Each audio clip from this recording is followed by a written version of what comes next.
Rugby League is back. Drum roll, please. You're a true Warriors fan. I have no recollection of that hot take. We don't all have to agree. It's good to be back. It's just a really boring thing. Oh, no. Start winning some games. I think there'll be a lot of changes to the team. I've got them making the 8 for mine. Let's go.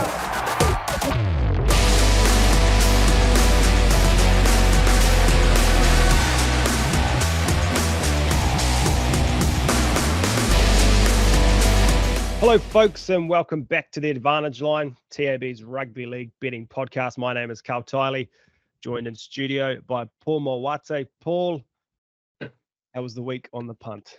Well, if I said average, I'd be lying. It was below average. Don't spoil it. No spoilers. We'll get to it very shortly, actually. How's the first week on the new TAB website and app gone for you? For me personally, Yeah. Fantastically, thank you. Yeah. I love the look of it. Love the feel. I love the feedback that we're getting. Most of the feedback that we're getting. Yeah. Look, there's a few tweaks that the techos are making as we speak. Yep. So as with all sort of new, IT things, things haven't gone 100% the way we wanted, but all in all, I think it's been a very, very successful transition from the old website to the new one, from the old app to the new one. Yep. And I'm looking forward to certainly in terms of the NRL, there's just all sorts of options and promotions that you get stuck into. About 146 markets on each game at the moment. But go and have a look, have a play. It's the best way to get used to things. Anyway, the great man, not the king, just Teddy this week. He's back. How you go, mate? I only did 7th, mate, last week, Carl, so not quite king-worthy just yet, but... Your tipping suggests it was 5 for 8, but that's fine. Oh, was it? Yeah. I'm in many different tipping comps and pulling a lot of different legs. Oh. All right, fellas, we get straight into it. Divided opinion. I'm still angry about this. Just the game in general. Teddy, was the DWZ tackle in the air? Was that a penalty try? No, Why definitely not? wasn't. Well, for starters, I think they completely misconstrued the penalty in the first place, and that DWZ jumped into Greg Marjorie. Oh, you are off your head. Wow. You are kidding yourself. Also, as many of blunders as the officials made over the weekend, and there were plentiful, I don't think that has ever been awarded a penalty try. I don't think it should have been a penalty try. And to be honest, like DWZ was for lack of a better term, the aggressor in terms of as the one who jumped into Marjorie. Marjorie's got every right to hold his. Marjorie's got every right to hold his ground. He is winding us up, Headingham. It's working. Wow. It's like Paul Kemp. Where was the tree supposed to go? Hey? Well, I do hate when commentators say, but it's a valid point, Paul. Where was Marjorie supposed to go? Oh, shit. That's it. I'm done. This could be me. You might have to do the rest of your show by yourself, Teddy. You can't possibly think that was a penalty try. If it wasn't a penalty try, it was a professional foul and Put in the bin. Put in the bin. Yes, 100%. You cannot tackle a bloke in the air. I disagree. I actually thought the call was wrong. I thought it should have just been a knock on Newcastle ball. He is feeding him. He's whining. I know he's taking the piss, but I would have punched something at the moment. Are we divided enough yet? Well, this will be the shortest Advantage Line podcast ever. Thanks, everybody. Join us next week. We'll have a new guest. Right. It's not like Teddy to be controversial either, just for the sake of it. My goodness. We're going to, I wonder if we can get Celia a short notice. Get a third man. And Blake. In fact, I think he's trying to call in now. I'm just glad you boys are back on board the wires. It was noticed by my boss. Yeah. By your boss.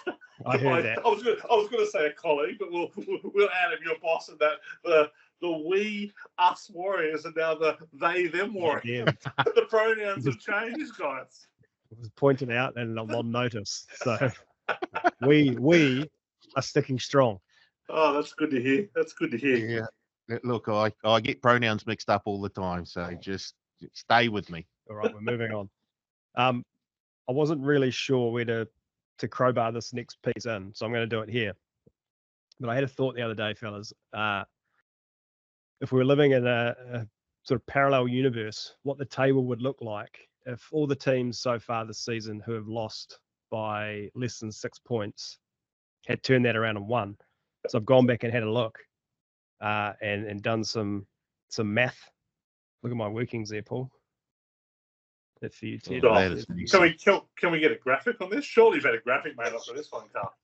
Yeah, I'll just take a screenshot of this. We'll just get it up on social.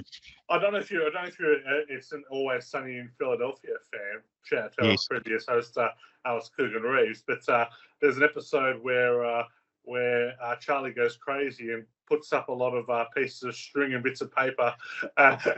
Carol. That's it. That's it. Yeah. Oh, jeez. That's it. But anyway, whether you're interested or not, I'm going to tell you what the ladder would look like. I'm very interested. This would be great. So number one, I've got Sharks still on 16 points. I've got the Panthers in second on 14 points. The Warriors in third on 13 points. Our Warriors. That's tough to call. Yeah. It's tough to call. Roosters fourth on 12. Dolphins fifth on 12. Teddy, your Dogs sixth on 12 points. Manly Sea Eagles seventh on 11 points. The Storm 8th on 10 points. Then the next 5 teams from 9th to 13th are all on 8 points. That's the Cowboys, Knights, Eels, Dragons, Titans. Broncos way down on 14th on 6 points. Raiders also 6 points. Tigers on 4, and Souths have only beaten the bye on 2 points.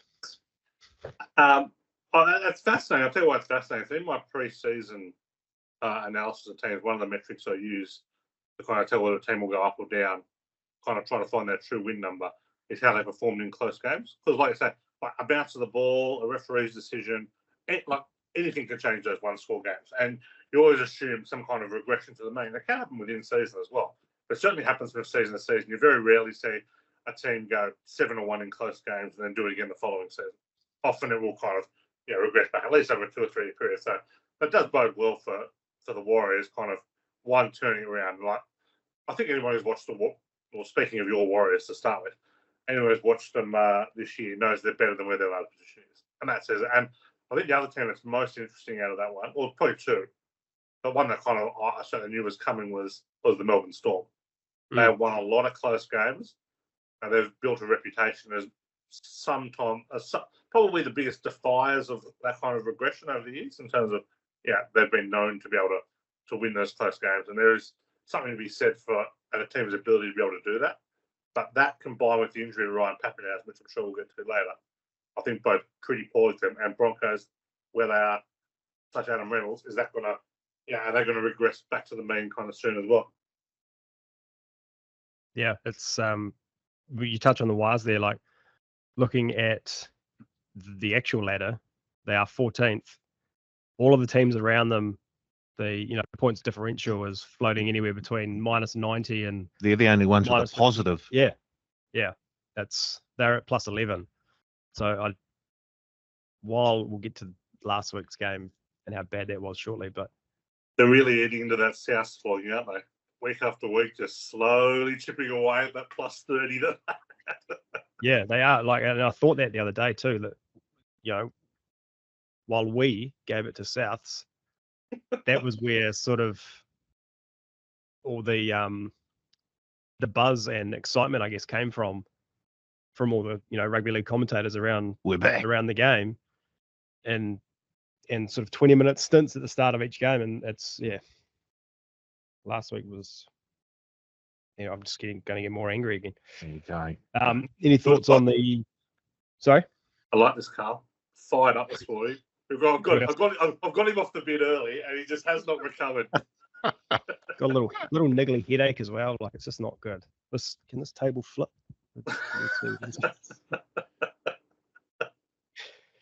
Any thoughts on the ladder, Paul? On the parallel universe ladder?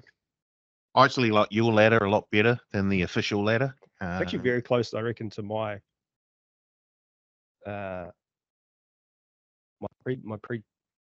pre-season ladder.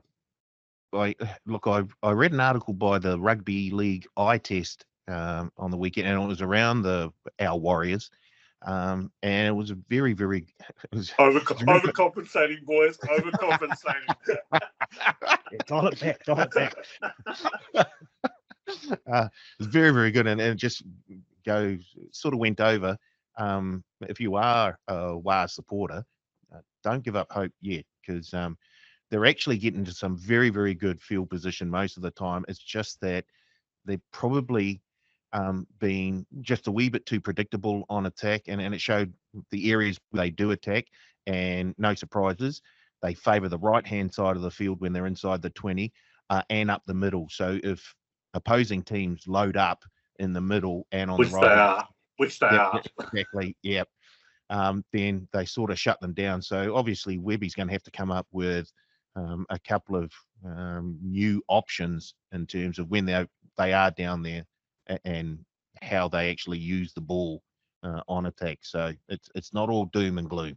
I'll tell you who's been the biggest concern for the Warriors when they do go right is the drop in form of Rocco Berry. First month of the year, he was outstanding. He was absolutely outstanding, and we won't talk about his defence because that's been very, very poor of late. But he's struggling with the timing of his runs, and he does not have a pass. And I think teams are realising that you can load up on the front man and stay out in your winger because he's not going to pass it. He's not going to slip him. He's not going to pop an offload. That's it. Once Berry gets the ball, play dead. And I think that's a bit of a concern. And also the lack of Chance swinging at the back on the left is a worry as well. Right? Chance, when he comes into the play, is nearly exclusively right. Yeah. Looking at just the NRL.com stats, Warriors are late, like in terms of running the ball and making meters, Warriors are absolutely killing it. They are dominating top of the table in all run meters, all runs, and kick return meters by a long way. So it's is this average, or is this because they have no buy it? Because they have no what? Sorry, have no buy it. Is this averages or is this total? This is total. Yeah, total. So you've got to take out the 8 teams that have had a buy. Yes, from that. Yep. Cool. Thanks, man. Once again, here he goes. goes. Still hold. I'm just kind of mitigating that some of like I would imagine that their average meters from their from like hit ups would be higher than anyone in the comp. But all like surely leads that stat in meters per run for a prop. He leads post contact meters. And good luck trying to find stats on the NRL.com because it is an absolute nightmare of a site to try to find proper stats like that on. But yeah, I would imagine. And look, I'll just pulling out some stats to kind of support you on what you're saying as well. They lead in tries scored up the middle this year as percentage of tries. 48.28% of their tries are up the middle, which is first just ahead of the Broncos, which is an incredibly large number for a middle. Normally middle kind of lags below each edge. And they concede 17.24% up the middle, which is their lowest and the lowest in the NRL. So from a middle point of view, best attack, try score anyway, and best defence. It's the edges that are the problem. Yeah, look at I've got a graphic in front of me that's got very similar. Try scoring all down the right or all down the middle, nothing down the left, and then conceded, it's all out wide. Yep. They concede. They concede 41.38% on either side. So equally bad on left and right. Yeah. But you're not getting through the middle. And that includes when Fanua Blake off. The 15 minutes is off. Yeah. All right. We'll come back to the Warriors shortly. Let's go to betting. This will be a very quick recap. Was not good across the board, team. We all lost. we all lost everything. We probably don't need to. We recap lost all everything. The bets. The only bright side is that one of my bets got voided, so I didn't lose a whole 100. Yep. I only lost 70. That's about it. Yeah. And that's just a note as well. If you're taking a same game multi and one of your legs is voided because, say, you're taking an anytime try scorer and he doesn't actually get named, or he's injured and gets pulled out last minute, then your whole same game multi is voided. Yep.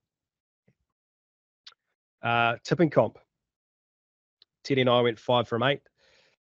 I'm up to 47th. Teddy is 99th. Blake went 4 from 8. He is sitting 34th. And our admin of the tipping comp didn't put his tips in. Yeah, I'm sure I did. Something's going on here. And he hasn't put. So I'm pretty sure the platform that we're using, Superbrew, gives you an allowance. Maybe 1 or 2 weeks of no tips, and they'll tip for you. They'll give you the home team. Paul went 0 from 0, so he obviously hasn't put his tips in for a few weeks in a row now. No. What I did was, this competition started in round 2, so I deliberately put no picks in round 1 to get rid of all my or most of my freebies, because I didn't want to have that advantage as we headed into competition proper. Or something I haven't actually considered. Did you just go 0 from 8 last week? Oh wow! Yeah. I thought Teddy was bad. I'm insulted that you wouldn't try to cheat against me. That is very, very poor from you, Paul. I can tell you, the favour certainly would not be returned. Paul is sitting 234th out of 350. Going to make a huge comeback. And I think everyone below him has just given up at this point. So I'm just trying to. The best round from last week was for KDC, who's now up to 38th on the table. Right at the top is Shark 8. Is that Shark 8025 or Shark? Yep. Yeah, Shark 8025. Currently on 63 points. Big Tex is on 61, and Rossellini rounds out the top 3 on 60 points. Nice, good stuff. Keep at it. All right, the games last week. I'm going to do what we did last week. Throw you guys a few headlines, and then we'll have a chat. Bunnies blow the perfect start against Penrith. Manly coughs up a 20-point lead. Adam Reynolds, so key for Brisbane. The Roosters run riot there. Dogs down the Tigers. Storm snuck home past the Titans. Dolphins leave the Cowboys in shock. Warriors' worst performance in a long time. And the Sharks outmuscle the Dragons in the wet. Teddy, which game or games would you like to talk about first? Let's start with the Canberra Manly game. One, I thought that was an absolutely abhorrent loss for Manly. They were absolutely cruising, maybe cruising too much. Raiders, I certainly have got, hands up, I got them wrong. I had them for the wooden spoon. They're not going to be winning the wooden spoon this year. They were on the road. They're without a spine, including their best half in Jamal Fogarty is so key to them. Well, they're down 20-6, and the 6 points was 24-6 was a very lucky try. Off an Elliott Whitehead slash flick pass, which you will never see again in 100 years of rugby league. And they somehow pulled it from the fire. And I think a few concerns for Manly. And I had Manly missing the 8 this year. I think I might have gotten something. I think they're probably better than that. But a few things that are happening with Manly for mine. They lack aggression with no Olakau'atu. I think he's a huge. Well, in terms of forward, I would say he would be up there in the kind of top 5 or 6 most important forwards in the team this year. I think there is a lot of selfishness in the team. Like Ruben Garrick not passing the ball to Tom Trbojevic, their first try, was one of the most selfish acts I've ever seen. I thought, normally you go, oh, maybe the pass was tough. It was utterly ridiculous. Like, if I'm Turbo and blowing up, which I think he did. Wasn't even a good dummy. It wasn't even a good dummy, exactly. It was just absolute selfishness. And I'd strongly advise anyone backing Jason Saab 3-time try scorers with Ruben Gatlier. Pretty sure he's the biggest hog in rugby league. But my bigger worry is around Turbo and how they're using him. Now, obviously, Turbo is very fragile. He's playing not to get hurt at the moment. So you'll notice this. Turbo will do not versatile kick returns. He will almost not touch the ball between the 20s. He will stay almost completely out of it. And then they're using him as pretty much a battering ram close to the line. But you know the number of hits. That cannot be good for him. I don't think it's good for him, and I don't think it's good for Manly. So, I'd be really concerned if I was Manly. Anthony Seibold might have a quote unquote Harvard degree. I don't think he's that bright. I think it's going to come back to bite the Seagulls over the back end of the season. On the flip side of that, Paul, the Raiders played their way back. Elliot Whitehead put the team on his back, and second game back for him from injury, and they got the 2 points. Yep, and I think the progression of Kyo Weeks, he stepped up again from his performance the week before. I think, But look, they do miss Fogarty, but I think they're just slowly getting better and better with the halves that they have now. So that was just a huge comeback. In fact, the first 6 games of the round, the team that scored first went on to lose. The only 2 games that where that didn't happen were the Sunday games, the Wars against the Newcastle Knights and the Sharks up against the Dragons. So before that, if you scored first, Thursday to Saturday, you went on to lose the game. And there were a few turnarounds there. So just a little fun fact I thought I'd throw in there because I know Teddy loves fun facts. I'm all about fun facts, Paul. You know that. Fun facts and facts that aren't that fun. I just love it. Just a fun guy. Fun guy.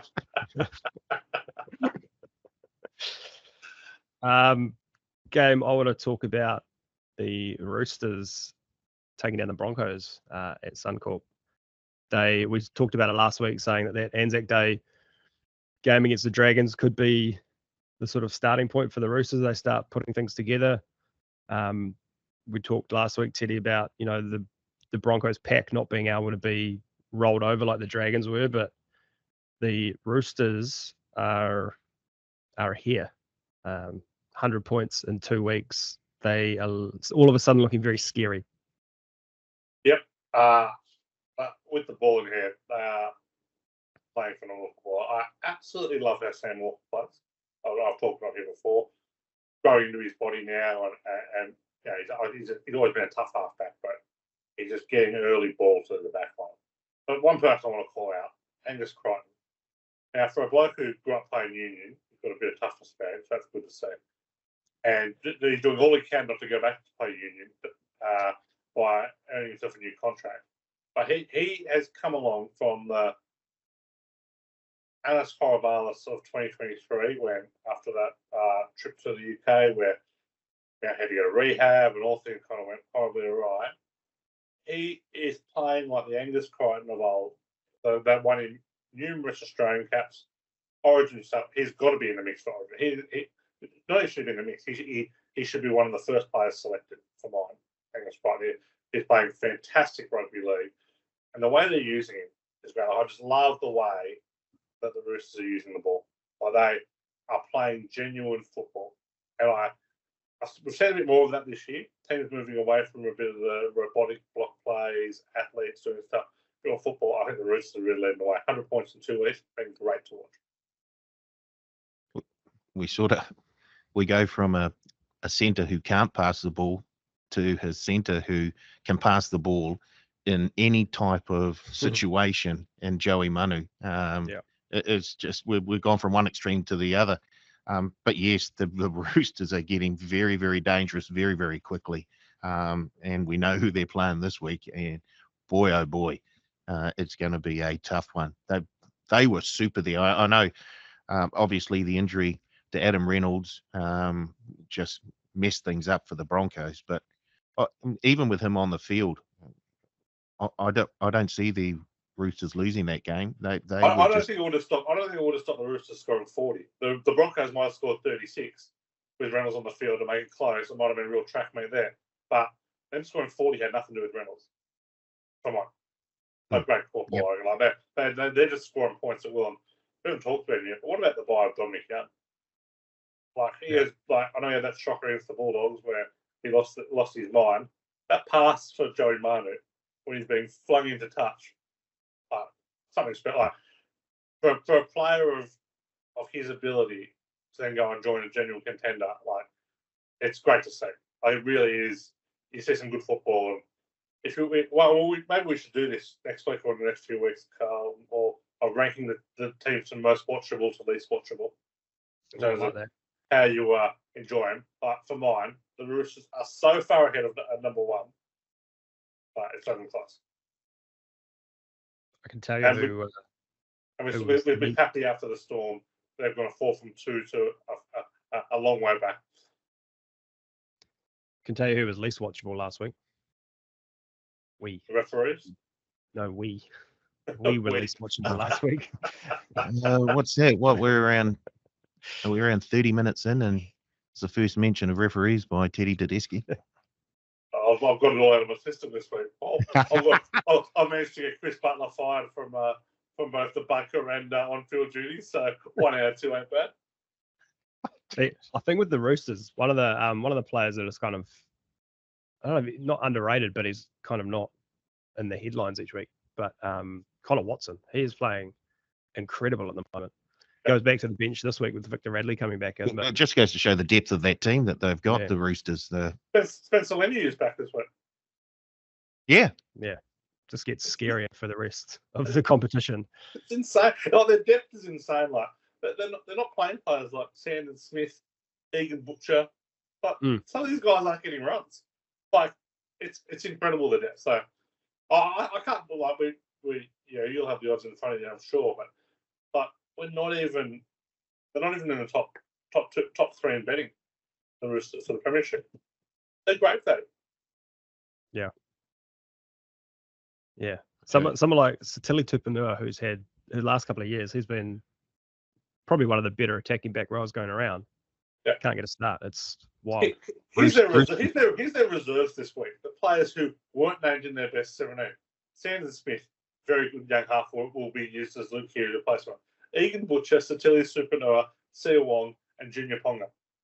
But all legitimately would get starts in starting teams, let alone benches for probably 14 of the other team. Yeah. Roosters currently 650 to win the flag. Behind the Panthers at 3, Broncos at 550, and the Storm at 550. Oh, they're a great bet at that price. If you're backing one team in futures right now, surely the Roosters are in. What game do you want to talk about, Paul? Do it. Did we talk about the Knights Wars? We haven't. Well, not really. It was sort of a rinse and repeat for the Wars. To be fair, they've been. Gee, lucky. We just had a fire alarm go off in the building here, but it was a test. We're good. They did everything but score points, unfortunately, and they had plenty of opportunities too. But once again, they just keep focusing on the right or down the centre. So I just the last 4 weeks was the month where we were thinking, well, this is where they'll pick up a few points because they've got a tough road ahead over the next few weeks with the Roosters this week, the Panthers and round. Then we got the Dolphins and then a bye, I think, sort of thing. So they've got a tough stretch ahead, and this was probably the time when we thought they'd be heading in with maybe 5, possibly 6 wins under their belt. Well, that's not the case. So they've really got to start turning things around and turning them around very, very quickly because they could find themselves in a hole and desperate to make the 8.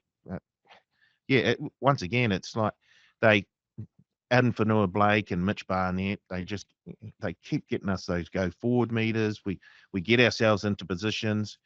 One thing is they don't seem to be challenging high kicks. Outside of that one, like the high kicks that Johnson puts up from around halfway or just before halfway, they run down there, and it's like they're waiting for the other team to make a mistake, as opposed to trying to challenge the actual ball, and they just stand around and they're trying to play. It looks like they're trying to play percentage football, tackle the guy down there, and then wait for the other team to make a mistake coming out of their own end. The Warriors game plan on kicks is more conservative than Robert Muldoon. Now, seriously, like why are you not like? It makes no sense. Like I know you get to tackle him in a corner or whatever, but the expected value of challenging a kick is significantly higher than just letting him catch it. I just don't get it. It seems something you would get under an Anthony Griffin, not something you would get under an Andrew Webster. I think Searley touched on it last week, and he's our inside man of the Wires, and he was saying that they talk about it wanting to start their sets on their own terms and keeping people down in the corner, taking the winger out of play for that first initial hit up. But I do agree. It's not working. So plus, it's not. Well, it's. Do you think that deflector rule has sort of probably pushed them that way a wee bit as well? I don't know why, because they've stopped penalising it. They have. Yeah. You could pretty much go in, wave a flag in front of the guy's face, tap him on the backside on the way through, and no one's going to call you a deflector anymore. Whereas 4 weeks ago, if you challenge a ball, you're in strike. There's something else Greg Marjorie could have been penalised for. I also didn't get. I didn't understand the game plan of not going and doing that to Greg Marjorie. Greg Marjorie has the leaping ability of Nick Tedeschi. Like he cannot jump. He is anchored to the ground. Like him, Tom Eisenhuth, and I jump about the same levels. Like, and Dale Patani is a great leaper, and Rocco Berry can challenge the ball. I just don't know why you're not kicking high and going for the ball. They should have been kicking to him high every set. So the NBA have a skills challenge on All-Star weekend. So we're going to try and arrange a skills challenge as well. The Nick Tedeschi skills challenge. He's going to be leaping against Greg Marjorie. He's going to be trying to out-meter who was it? Tom Eisenhuth. He also said he was faster than Tom Eisenhuth. But yes, a speed challenge. There was a reference to someone else earlier in the season too. So we'll find it. We'll run a combine at Mount Smart Stadium, and we'll get some numbers. I was concerned with obviously it was pissing rain and it was wet and just the ground was horrible and all of that, but the Warriors on attack was so slow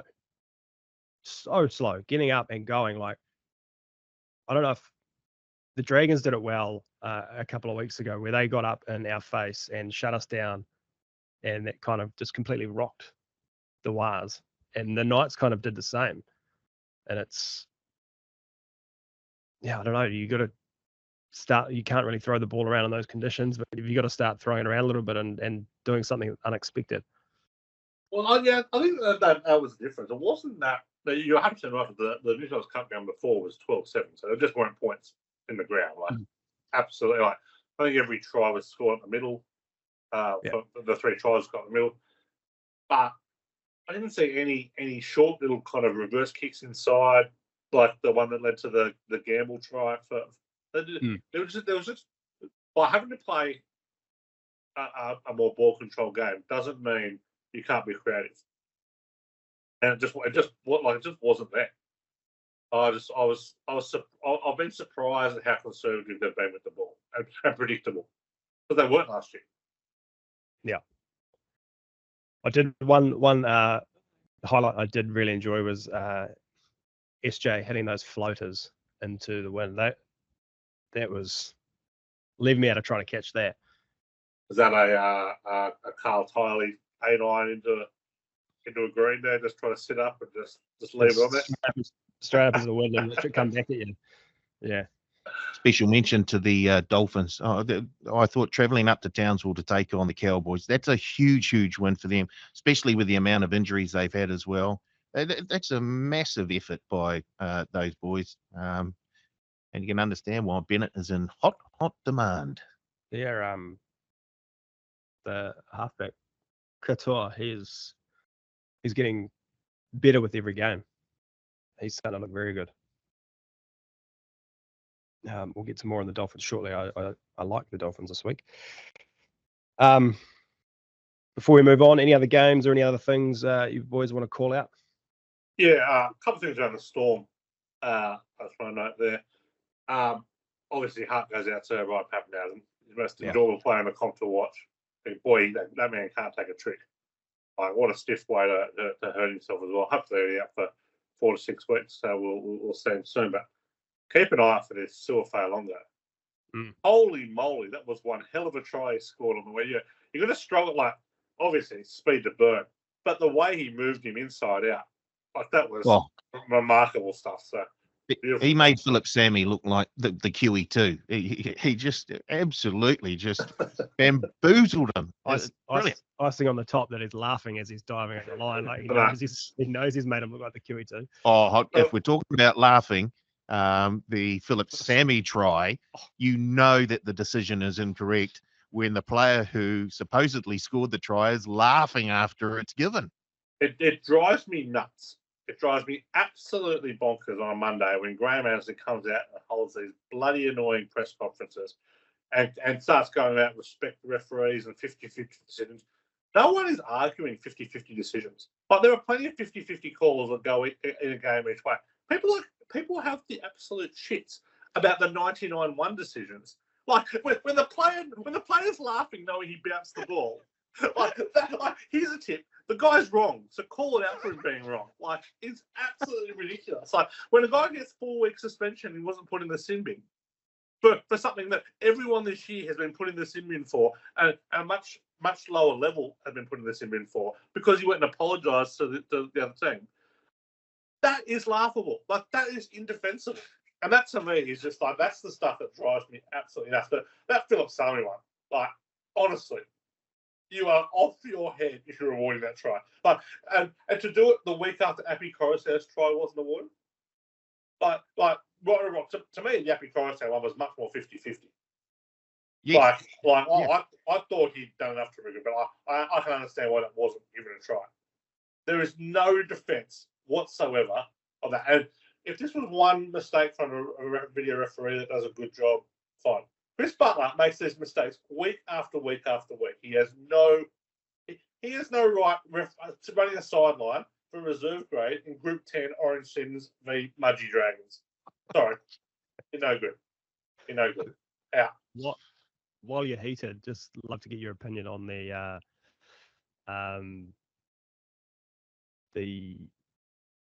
I've completely lost my train of thought here. The obstruction in the Warriors game. The Warriors game. Yeah. The obstruction. I don't know which one you're talking about. It was the edge forward down in the corner. Jackson Ford ran into Hastings, I think. Who milked it.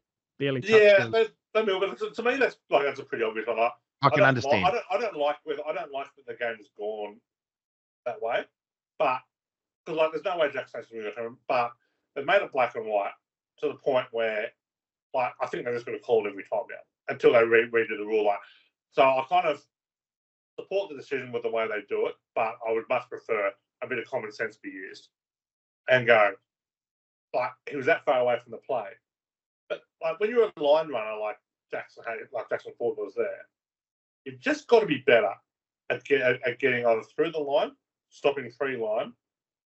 Because by the time the ball got to where it got to, Jackson Ford was playing there are decoy runners that have a huge impact on a try, and there are ones that are just decoy runners for the sake of being a decoy run. He was a decoy runner for the sake of being a decoy run. At no stage did it look like he was going to get the ball. By the time the try was scored, it was way over the other side. But yeah, I don't think the video ref had any choice in that one. Were you guys filthy about that one? Absolutely filthy about that one. For mine, that was a 50-50. So if it had been let go, I was okay with it. But there are teams, and there are three that stand out. It's the Storm, the Roosters, and the Panthers, who have any number of decoy runners, and they have the ability to run into gaps and continue to run through gaps without touching an opposing player. And It's that's such a the big skill. difference. It's such a Yeah. skill. Like, you look at how Eli Katoa runs and how he gets through a line there, and like, and we'll see it. Like, he will adjust his line, like, based on the guy defending there, as opposed to expecting the defender to move out of the way. So I have an issue when players jump. Like, I had more of an issue with Christian Welch denying Eli Katoa the first try in the Storm game, where it was way back. But again, I see why he did it. He got stuck at the line, and a player kind of ran into him and milked it. It's that milking stuff that I absolutely despise in football at the moment. I absolutely despise. But if they're going to call it this way, they've made their own bed. But like for the most part, you're right. Those teams are really good. Like, and Matt Butcher's really good at getting through the line as a decoy, all that stuff. Right, let's move on. I'm just looking at the clock, and we are well behind here. Who would have thought? Well behind. Let's go to the grid. If you're playing along at home, pause the pod. Do yesterday's grid, Tuesday, Tuesday. the 7th. 7th of May. May. Mm. We've had early calls from all the boys. There's plenty of little icons floating around today, I think. In the pod. Across the top, we've got has scored 3 or more tries in a game, has played for the Broncos, and played in 2020. Down the left, has played for the Cowboys, has played for New South Wales, has played for my Warriors. Teddy, your top line, please. Cowboys 3+ tries in the game. I went a bit conservative here. Ty Williams 1.82. Broncos and Cowboys was super happy with this one. Got a brain. Paul Green 1.21. And played in 2020 Cowboys, Ben Hampton 1.93. Paul. I went Murray Tolangi 1.63. Brent Tate 5.36. And Isan Masters 1.38. Nice. I went Matt Singh 2.19. Kevin Campion 2.80. And a brain 1.07. Jake Clifford. Nice. Very Yeah. nice. Middle row, please, Ted. 3+ tries in the game. Played for New South Wales. The Wolfman, David Williams, Wizard 0.61. Broncos played for New South Wales. Michael DeVere 4.89. And played for New South Wales. Played in 2020. Unicorn 0.45. Stefano Utu-Ikamanu. Oh, nice. Yeah. Paul. Josh Morris 2.62. Michael DeVere 4.89. And Damien Cook 1.61. Was he playing centre or hooker then, Paul? For New South Wales. Fullback. 3 tries at a game, New South Wales. Oh, I got the Wolfman too. Yes, sir. Wizard 0.61. Katoni Staggs 6.03. And Deserve Matt better for Moylan. that. Deserve better for Tony Stats. Yeah. Matt Moylan 1.60. What a disgrace he played for New South Wales. Just quietly. I completely eradicated that from my mind. Wow, wait. And the bottom row. This is where I was at a huge disadvantage. I scored 3+ tries in the game. Warriors, the Fish, Glenn Fisiahi, 0.46 and a Wizard. Oh, I wow. think he got 4 tries in the game once from the depths of my memory. Broncos and Warriors, there's only one man that came to mind here, Kevin Campion, the great leader himself, 3.14. And we'd have been happy to take 100 on that point. I just wanted to get Kevin Campion in the thing. Shout out to one of the greats. And Warrior played in 2020. David Fusatua, 1.33. Nice. Nigel Vangana 3.50. Denon Kemp 0.89. Unicorn. And Dylan Walker 2.74. Dylan Kemp, love that. David Fusatua 2.77. Dean and Kemp 0.89. Unicorn. And then a brain to finish it off 0.8. Josh Curran. Oh, nice. Yeah. I was just trying to rack my brain to think of one of those random 1 or 2 games from 2020. Struggled. 2020, because it was The COVID year. it feels like it was a long time ago. Does, yeah. Really does. Yeah. Right. What's your total, Ted? 15.8. Oh, shit. Paul? 24.6. Well done, Paul. 18.8. So I win. You do not win. I covered the spread. I was plus 14.5 against Teddy, and I was plus 8.5 against you. I'll give him that. He was definitely plus 14.5 against me. He was plus 40.5 against me. Yeah, I'd say 40.5. Yeah. Anytime there's no red square, I'm happy. I'm just pleased right. Paul did it before the show this week. Last week we did a little on the spot, would you rather. This week I've got something a little bit different. We've been talking about centers quite a lot. Centers, I feel like they go in and out of the game. They could be, game breakers or game savers. They could be very important to the team. And then in other years, they're just a man on the park kind of thing. I feel at the moment they kind of come back to being very important to a team. So I thought we could blind rank. So I'm going to give you five centers. Mm. You don't know who's coming next. You got to rank these guys 1 to 5. I've seen the footage. I've seen my way at the football. It's great content. It's great content. I cannot believe people don't save the best for last. All righty. I'm going to start with Jono Wright. Last. Teddy first. Last. And fifth's too high. Put him lower. Fifth. You sure? Yeah. Fifth. Okay. Ben Pomeroy. I know this is a stitch up on me, so I'm going to put him at, he could run the ball. 3. 4. Joel Reddy. Slow, but pretty reliable. Put him 2. 3. You're just going up the order. Well, hold on. This is a blind. He's played this game before. Dane Nielsen. Over Queensland was pretty He rough, did. But I'll put him at 1. 2. Don't know how he played for Queensland. Dale Copley. Oh, yeah, I don't want to write 4. He's dreadful. 1. You happy with that? Well, not really, but there's no real standout for me. That was the idea of it. I love it. I mean, But Dave Nielsen you was a standout for me. I'm pretty happy with that.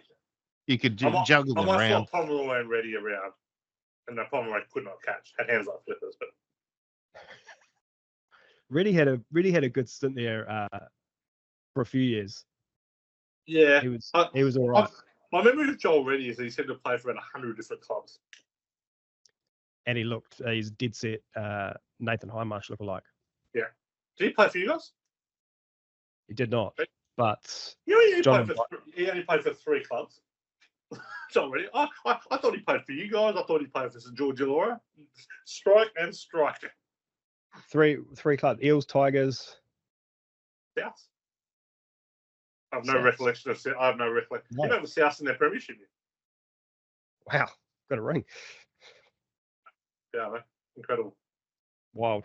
All right. This week there are some football games on.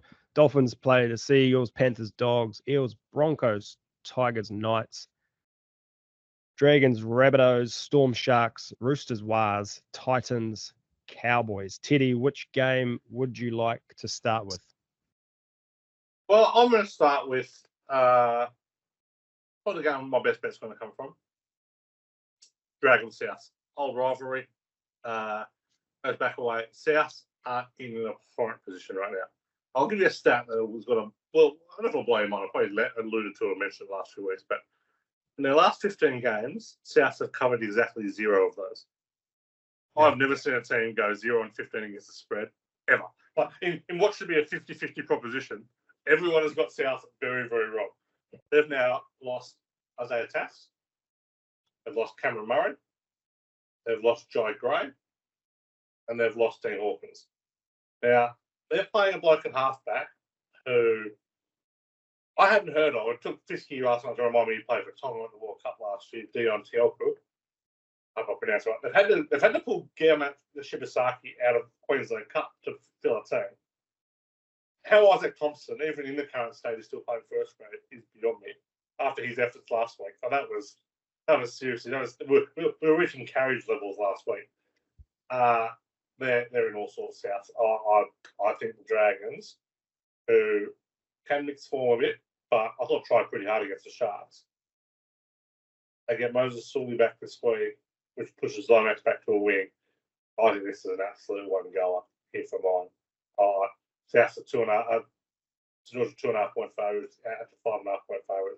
This will jump at least -6.5. I know Ben Hunt's not playing that well, but Dragons have covered 11 of the last 15 at Cogra. They've covered the last 3 against Souths. Absolutely good things to spend the Dragons on. There's a bloke in the Souths team that's played in the halves for New South Wales, and they're not using him in the halves. Surely you would put him there, Jack Whiten, to just try something to get some points out of these guys. I would have thought so, and I would have thought that last week they would have tried him at fullback because he had played fullback, maybe 81st grade as a fullback for the Raiders as well. So rather than playing Damien Cook at fullback, but anyway, good luck with your very short career upcoming, Ben Hornby. I did see Ben Hornby's playing debut. He lost to the Panthers 42-12. How about that? Coaching debut, lost to the Panthers 42-12. Yeah, brilliant. Whatever it was. That's great. Shout out to random stats guy who had his whole persona was built on stuff like that. Amazing. Yeah. So Dragons $1.52, Rabbitohs $2.55. It is 5.5 points the line there. I can't see Rabbitohs winning, but I there's something in me that can't bet on the Dragons as favourites either. Anything to add in this game, Paul? No. It's not a game that I'll be getting stuck into aggressively. Sure. Just passively. Well, we'll see how much money I've got left by the time we get to the Dragons Bunnies game. I just don't like betting on two teams towards the bottom of the table. Yeah. All right, what game do you want to talk about? I'm going to go Storm Sharks. Yep. And I know the Storm have their injury issues with Hughes out now as well as Pappenhausen. But I just think that the Sharks have just been overestimated by bookies, and I really do like the Storm at $1.80. Look, they got out of jail to a certain extent against the Titans last week. I think here, this is a game that they can really knuckle down. I know they've had a lot of close games so far this season. They've had a tough start to the season, though, as opposed to the Sharks, who have had a pretty easy ride. I think they're going to get a wee bit of a shock here, the Sharks. So I really do like the chances of the Melbourne Storm at $1.80. I agree with you, Paul. I love the Storm here, and I'm going to jump in with some stats before I give Teddy a chance to. Storm have won 7 of the last 10 and 6 of the last 7 against the Sharks. They've won 7 of the last 10 at home. They won 14 straight at Amy Park. And the home team has won this fixture 7 of the last 10 as well. Storm have covered the line as favourites at home in their last 5 against the Sharks. They lost Pappenhausen. Fa'alonga goes to the back. They keep producing these fullbacks that are electric. I can't see anything but a Storm win here. Teddy, how do you feel? So word of warning, Fa'alonga has no moral to play this week. He did get injured last week. He went off. Yeah. Went off hurt last week. So, look, my numbers will come up. All generally come up the Storm. I probably had a lean towards the Storm before the Hughes out. Hughes is so important. I mean, I just think of how they played last year when they kept falling in and often falling out last year in games without their and how they played with that Pappenhausen after he went off, how they played with him on the field. Two different games. I don't think they scored 2 points, so we're ordinary. So, look, numbers certainly push the Storm here. Everything you said. another notable thing. Sharks 4-8 against the spread against top 4 teams. The knock on is that they can't beat good teams.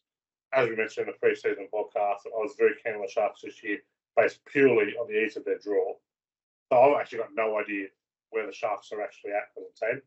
They'll probably lean towards the Storm here. Can't pull the trigger, but you boys were super confident and couldn't talk about just a word of warning. I'd be waiting until that final hour to see whether Silfalongo's playing, because I think he adds that life that Pappenhausen does. I think if they end up playing Meany at fullback, Bouchard at halfback, they become a bit of a plotting team then, and that kind of plays into Cronulla's hands. Because Cronulla are a bit of a plotting team for them.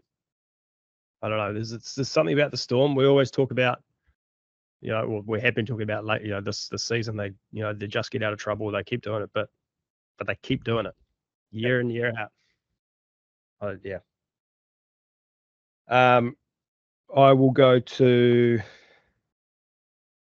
I'm going to go to the Titans Cowboys. Cowboys have won 4 of the last 5 and 6 of the last 10. Home team, against the Titans, but the home team's won 7 of the last 10. Average winning margin in this fixture in the last 10 is just a touch under 20 points. I don't know what it is. I'm kind of be keen to see what your numbers say, Teddy, but I have an inkling that the Titans are the play here and that they can upset the Cowboys. They've been playing very good footy over the last month without a lot of luck in terms of results. But $2.15 head-to-head, I like Gold Coast. Yeah, I'm with you, Carl. There aren't a lot of numbers in this game that push either way, but the Cowboys, they have played some good football, but they've been wildly inconsistent. And they are a bad bet as a road favourite. They've covered just 3 of their last 11 as a road favourite off a loss. The Titans have won 3 of the last 4 against the Cowboys on the Gold Coast. And the Titans have now covered 5 straight. Well, they've turned it around. They're underestimated. I don't have Chris Randall at 5'8", but I hate Tanner Boyd, so I don't count that as a knock at all. I'll be with the Gold Coast. So I think it's a fly. But if the Cowboys come on by 40, wouldn't be surprised. Yeah. I'm more than happy to take the price. I'm probably not going to take the line on the Gold Coast. Just we'll take the head-to-head price and hope they just dig in. Because I think they have been digging in. I think they've been trying pretty hard. I'm absolutely in love with the way AJ Brimson plays at fullback. I cannot believe they're playing at centre at the start of the year. It looked like a bad decision at the time, and they're looking at him play now. It just looks like an absolutely moronic decision. So, I'm with the Titans. Can he make Origin? Brimson. On the bench. I would pick him out of Reece Walsh. Now, I'd be the only person in the world who would pick him out of Reece Walsh.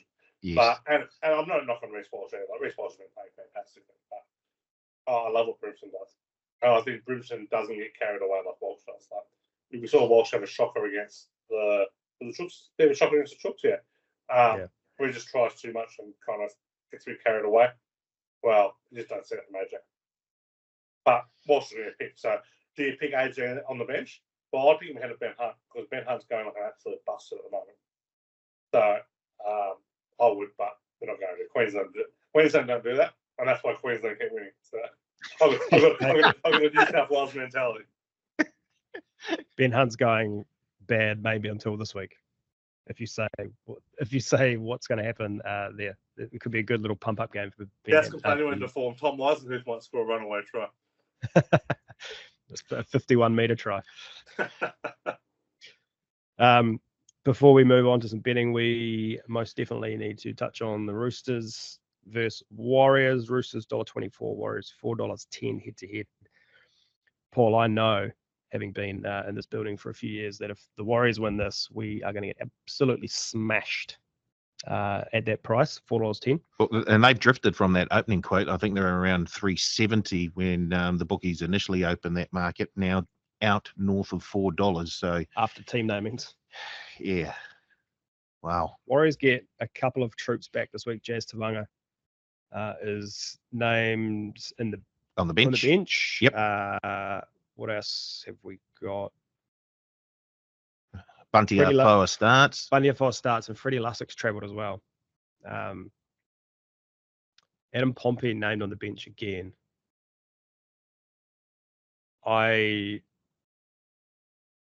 Mitch Barnett back row. I don't know. I don't know about this bench. What do you think, Ted? Oh, look, my first inclination was the numbers were big here.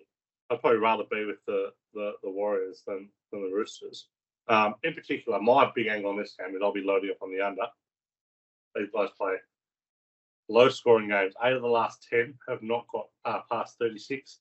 And I think 4 of the last 5, 7 and 9 the under since 2008.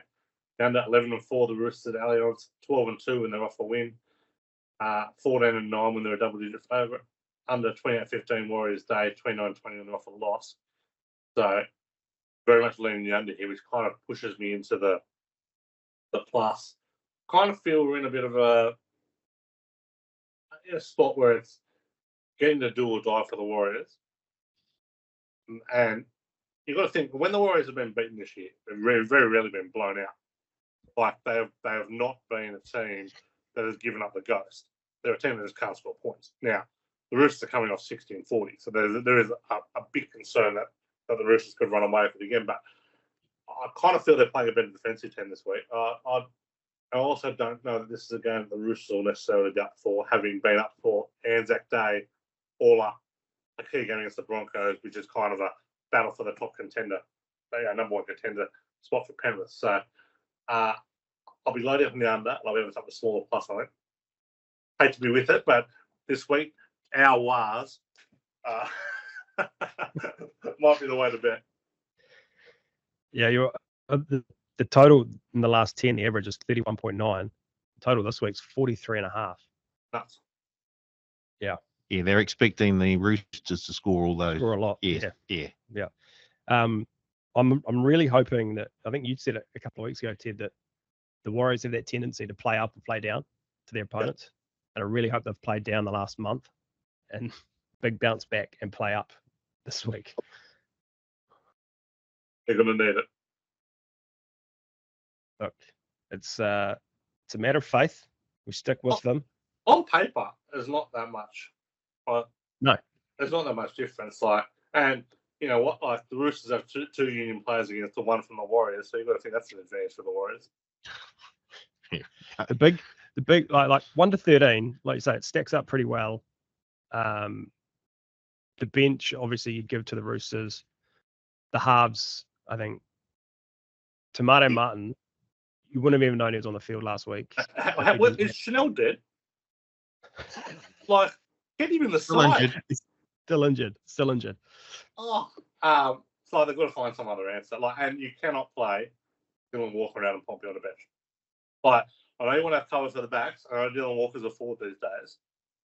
Dylan Walker can cover centre if you need it. Yeah. You need another big bopper on there. You need someone who can handle the middle. They've got to play this Zion Mau. Yeah. He's looked very good in New South Wales Cup of late, so I'll be trying to get him in the 17 as quick as possible. I think him and Jacob Laban, I think should be on the bench for mine. Yeah, fair enough. Anyway, should we get to some betting? Wrap the show up. I've got a tendency the last few weeks to go over. To be fair, we were delayed 10 minutes by a rugby union podcast, so we were. That's fair. That's fair. My it's the first time rugby union's held rugby league back for a while. Oh no. But what we have to go back to? What's the turn of the 20th century in France? Yeah, the Vichy years.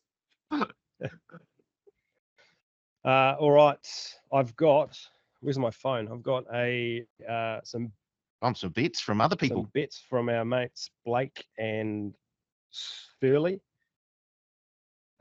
Blake has got 2 bets this week, $50 on each. He's got the Tigers plus 12.5, the Bunnies plus 5.5, and the Panthers 13 plus, $50 on at $4.53. And then he has another 3-leg multi, Cowboys head-to-head, Panthers head-to-head, Seagulls head-to-head at $50 on that too. I'm not sure what that's paying. Haven't got it in front of me. You doing some math? No. Okay. No. Well, I'll put it in the sheet. All right. Yeah. Surly, he has got 2 plays here. $70 on the first. He's got Dolphins plus 6.5. Canterbury Bulldogs plus 21.5. And Brisbane Broncos head to head. $70 on that. Not sure what that's paying. And $30 on Taruva to score a try, Reece Walsh to score a try, and Joey Manu to score a try. Those are Surly's 2 bets. He did say this, no idea why, but here are my bets: 70 on the first and 30 on the second. I've currently just lost hope and hoping for a miracle.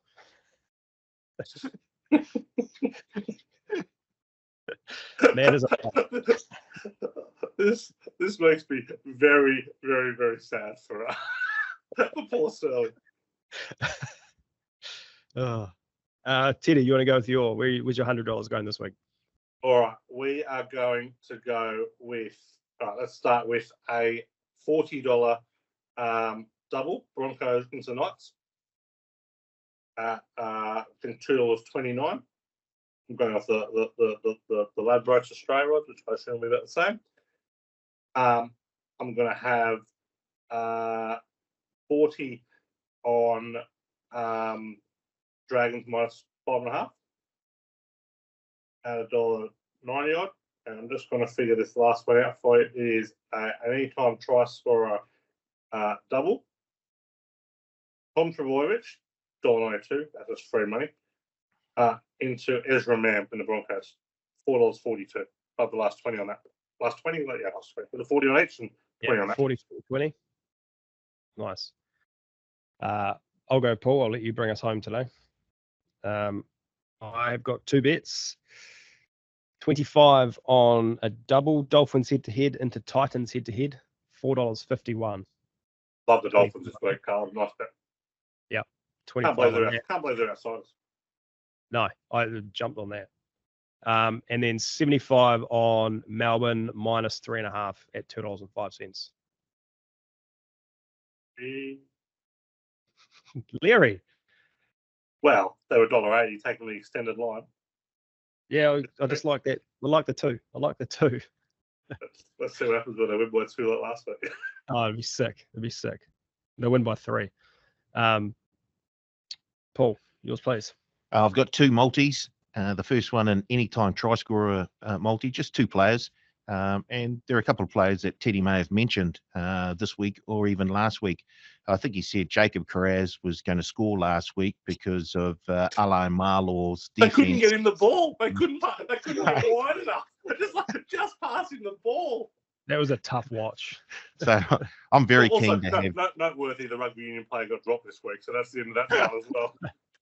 I'm very keen to take Jacob Carraz this week. He's paying $3.70 to score a try against the Panthers, and I'm going to multi him into the one player who passes the ball less than Rocco Berry. That's Ruben Garrick to score a try as well. So I've got Carraz and Garrick both to score tries in a multi. That comes out at $8.32, $50 on that. Oof.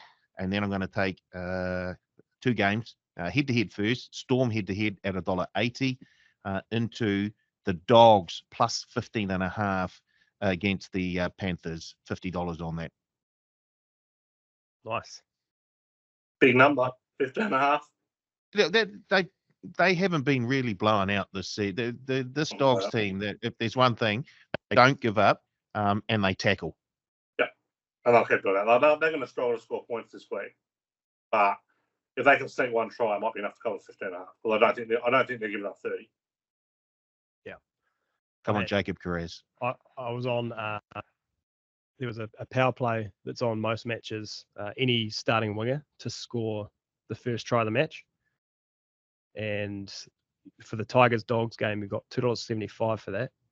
So I was all over that. And that first 10, 20 minutes, Dogs wingers were everywhere but over the try line. I thought I could just see things happening. I was like, I'm going to get done here. And then all of a sudden, Charlie Staines sprints down the other end of the field, scores the first try. That's not what we expected, but we'll take it. The 4th Ferrari. Harry's still playing first round on over that. All right, that'll do us, punters. Teddy, thank you very much for joining us. Another extended version of the Advantage Line this week. Thanks for having us back. It's always as a week-to-week proposition. Normally, it's always good to get the record.